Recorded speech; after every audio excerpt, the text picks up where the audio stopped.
నూజెండ్ల మండలం ఉప్పలపాడు గ్రామానికి సంబంధించి ఒక పెద్దావిడ చిన్న ఇల్లు కాలిపోవడం జరిగింది. దానికి సంబంధించి కాల్చడానికి సంబంధించిన వ్యక్తి నేను కాల్చాను, మమ్మల్ని రోజువారీ టార్చర్ పెడుతుంది, మా అక్కనే భూతల హౌస్గా మార్చిందని మాట్లాడుతుంది అని చెప్పి రోజు తిడుతుంది. అందుకని నేనే నిప్పు పెట్టాను అని డైరెక్ట్గా ఆ నిప్పు పెట్టిన ఆయన చెప్తా ఉన్నాడు. ఆ నిప్పు పెట్టే ఆయన పేరు ధర్నాసి చిన్నకోటయ్య అనే అతను నేను పెట్టానని చెప్తున్నాడు. కానీ ఆ ఇల్లు ఇలా ఇబ్బంది జరిగిందని ఆ ఊర్లో పెద్ద మనిషి నాగిరెడ్డి గారు అందరితో పాటు ఆ నాగిరెడ్డి గారు కూడా అక్కడికి వెళ్ళి ఏంటమ్మా ఎలా జరిగిందని మాట్లాడుతుంటే వాళ్ళు దానికి ఈయన రాజకీయ నాయకుడు అని చెప్పి, ఈయన వైసీపీ నాయకుడు ఈ నాగిరెడ్డి అని చెప్పి కావాలని ఈ పెద్ద ఆయన మీద మాట్లాడాలని పెద్దరికంగా పోయినటువంటి ఆయనే స్థలం ఇప్పించాడు. అక్కడ ఆయనే జగనన్న కాలనీలో స్థలం ఇప్పించాడు అదే నాగిరెడ్డి. ఆయన్ని దుర్భాషలాడటమే కాకుండా ఆయన మీద కేసు పెట్టారు. ఏది ఆయనే నన్ను చంపటానికి ఇది చేశాడు అని కొందరు తెలుగుదేశం పార్టీ నాయకులు అందరూ కలిసి ఒక పథకం ప్రకారం నాగిరెడ్డి మీద కేసు పెట్టేయటం జరిగింది. నేను ఒకటే అడుగుతున్నాను, ఇప్పుడు జరిగినటువంటి పరిస్థితి వేరు. ఏ పరిస్థితి జరిగినా అన్యాయంగా నాగిరెడ్డి మీద కేసు పెట్టడం అది న్యాయమా? ఇది రాజకీయ కోణంలో ఆలోచించవచ్చా? ఇది రాజకీయానికి ఇక్కడ జరిగినటువంటి ఘటనకి ఎక్కడైనా పోలికుందా, సంబంధం ఉందా? లేదు. కానీ తెలుగుదేశం పార్టీ వాళ్ళు చెప్తే పోలీసు డిపార్ట్మెంటు కనీసం కూడా ఎంక్వైరీ చేసి ఇక్కడ ఏమి జరిగింది అని ఆలోచించకుండా మీరు 307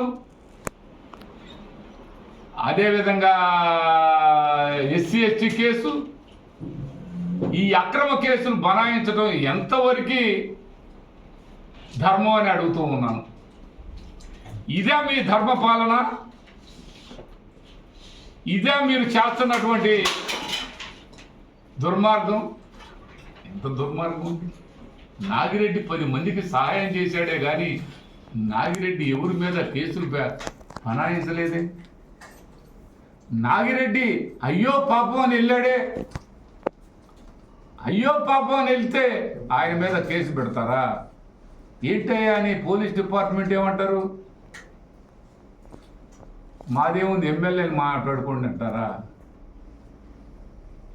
ఏంటి అసలు ఇది? ఎటు పోతున్నారు మీరు? ఏ విధంగా ఇలా ఆలోచిస్తున్నారు చెప్పండి. ఇది చాలా దుర్మార్గం. నాగిరెడ్డి మీద ఇలా కేసులు పెట్టి భయపెట్టాలని మీరందరూ ఎవరైతే వైసీపీ నాయకులు ఉన్నారో వాళ్ళ మీద ఇలాంటి అక్రమ కేసులు బనాయించాలని చేయటం చాలా దారుణం అని ఈ సందర్భంగా తెలియపరుచుకుంటూ, ఈ అన్యాయం కేసులు పెట్టడం అంటే చేపల చెరువు నడిగడ్డ ఆయన ప్రెసిడెంట్ ఉన్నాడే, ఆ నడిగడ్డ ప్రెసిడెంట్ని ఆ చేపలకు సంబంధించిన ఎలక్షన్లో ప్రెసిడెంట్గా ఎన్నుకున్నారు సొసైటీ సభ్యులందరూ. ఈ సభ్యులందరూ కలిసి లోన్కి అప్లై చేసుకున్నారు. లోన్కి అప్లై చేసుకుంటే అదే డిస్ట్రిక్ట్ ఆఫీసర్ ఫిషరీ డిఎఫ్ఓ ఆయన పూర్తి స్థాయిలో ఆయనే రికార్డు ఇచ్చి ఆయనే లోన్కి మొత్తం ఏర్పాటు చేసి ఆ సొసైటీకి సంబంధించిన ఆడిటర్తో సహా మొత్తం సంతకాలు పెట్టి లోన్ తీసుకునేదానికి సొసైటీలో 30 లక్షలు శాంక్షన్ చేయించుకున్నారు. అదే రికార్డు వాళ్ళు ఇస్తే అదే రికార్డుని తప్పుడు రికార్డు సృష్టించాడని చెప్పి ఆ చెరువుని అన్యాక్రాంతం చేసుకునే దానికోసం తప్పుడు రికార్డు సృష్టించి ఈ పేషెంట్ డబ్బులు తీసుకోవాలని చూశాడని చెప్పి ఇతని మీద కేసు పెట్టారు. ఆ పేషెంట్ మీద ఏది రికార్డు తప్పుడు రికార్డు అని, డబ్బులే తీసుకోలేదు, ఆడ లోనే తీసుకోలేదు, ఏదీ లేకుండా అతన్ని మీద కేసు అక్రమ కేసు బనాయించారు ఒక ఎస్టీ మీద. అతను ఇప్పుడు హైకోర్టు నుంచి బెయిల్ తీసుకోవటం జరిగింది. అక్రమ కేసు బెయిల్ తీసుకొచ్చినా కూడా రావాల్సిందే, మీరు మల్లికార్జున గారిని కలవాల్సిందే, కలవకపోతే నీ సంగతి చూస్తాం అని మాట్లాడుతున్నాను. బెయిల్ తీసుకొచ్చినా కూడా మేము రాజకీయాలు మీరు చేయాలనుకొని చెయ్యండి, మంచి చెయ్యండి, అంతేగాని ఇట్లా ఏదో బ్రహ్మనాయుడు మీద అన్నమాట పక్కన తిరిగారు అప్పుడెప్పుడు అని వాళ్ళ మీద మీరు ఎంటపడటం కరెక్ట్ కాదు. నేను అడిగేది అది మిమ్మల్ని. మీ పని మీరు చేయండి, మీరు మంచి అభివృద్ధి చేయండి, అన్ని విధాల పూర్తి స్థాయిలో మంచి జరిగేదానిక చూడండి, మంచి చేయండి. మంచికి మేము పూర్తిగా ఎక్కడ మీకు అడ్డం వచ్చినా మేము మంచి చేస్తుంటే అప్పుడు మాట్లాడండి. ఇదేందండి ఈ కోర్టులు, ఈ పోలీస్ స్టేషన్లో కేసులు పెట్టేయటాలు, అన్యాయంగా అక్రమ కేసులు బనాయించటాలు, ఇంకా ఏంటండి అది?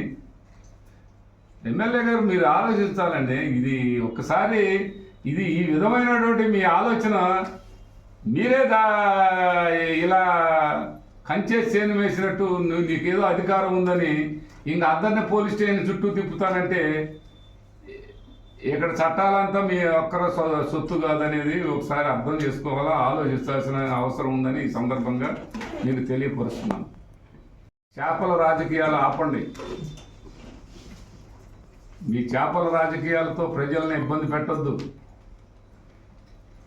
మీరు మాట్లాడితే మీరు గెలిచారు, మేము కాదనలేదు. మీరు ఎలా గెలిచారన్నది మేము అడగలేదు. మీరు ఎట్లా గెలిచినా మీరు గెలిచారు, మీకు ప్రజలు మీకు అవకాశం ఇచ్చారు. మీరు అవకాశం ఇచ్చిన దాన్ని పూర్తి స్థాయిలో సద్వినియోగం చేయండి. బ్రహ్మాండంగా మన వినుకొండ పట్టణాన్ని అభివృద్ధి చేసి ముందుకు నడిపించండి. బ్రహ్మాండంగా చెయ్యి. ఎవరో అందరూ సంతోషిస్తాం, అంతేగాని ఈ విధంగా జైలు పాలు చేస్తాం, ఈ విధంగా అక్రమంగా మిమ్మల్ని అవకాశం ఉంది, మాకు పోలీసులు ఉన్నారని కొట్టిస్తాం. ఇది కాస్త ఆపితే బాగుంటుందని మేము ఈ సందర్భంగా ఇక్కడ ఉన్న శాసనసభ్యులు ఆంజనేయులు గారికి తెలియపరుస్తూ, నేను ఇంకోటి కూడా చెప్తానండి. రాజకీయాలు మీలాంటి వాళ్ళు మీరు ఎలా అబద్ధాలు చెప్పి వచ్చారు బ్రహ్మాండంగా మేము ఇస్తామని, ఇచ్చేది లేకపోయినా పర్వాలేదు, ఇవ్వకపోయినా పర్వాలేదు, ఆ మోడీ ఇవ్వకపోయినా పర్వాలేదు, ఆసరా ఇవ్వకపోయినా పర్వాలేదు, మీరు ఉచిత బస్సు ఇవ్వకపోయినా పర్వాలేదు, మీరు ఇంటింటికి 15,000 ఇవ్వకపోయినా పర్వాలేదు. ఏది కొట్టడం ఏంటబ్బా? అక్రమ కేసులు పెట్టడం ఏందయ్యా? ఇది ఆపండి అని అడుగుతున్నాం మేము. మీరు ఈ సంక్షేమాలన్నీ ఇవ్వమని కూడా మేము అడగట్లా, అది మీ ఇష్టం. మీరు ప్రజలను మోసం చేశారు అనేది మీకు తెలియాలి. ఇదేందండి? ఇది ఆపండి అని మరొకసారి తెలియపరుస్తున్నాయి. ఇప్పటికైనా నాగిరెడ్డి మీద కేసు విత్డ్రా చేసుకుంటే న్యాయం చేసిన వాళ్ళు అవుతారు, లేకపోతే మీరే అన్యాయం చేస్తున్నట్టు ప్రజలు భావిస్తున్నారు అనేది గుర్తుపెట్టుకోవాల్సిన అవసరం ఉంది. పెద్ద మనుషులు అనేవాళ్ళు ఎవరన్నా పార్టీకి చూడరండి. ఎవరన్నా మనిషి ఏదైనా గ్రామంలో ఇబ్బంది పడితే ఆ మనిషి కాడికి 4 పెద్దలు పోతారు. ఎక్కడ పోలీసులు వీళ్ళు కాదు పోయేది. పెద్దరికంగా పెద్దలు పోతారు, అయ్యో పాపం వాడికి ఇబ్బంది జరిగింది అంటారు. అక్కడ పార్టీ చూడరు, అక్కడ పార్టీలు అనుకోరు పల్లెల్లో. అలాంటిది కూడా రాజకీయం చేయటం ఎంతవరకు సార్? ఇది ఒక్కసారి ఆలోచించాలండి. మరి ఒక్కసారి మీకు రిక్వెస్ట్ చేస్తున్నాను, సెలవు తీసుకుంటాను.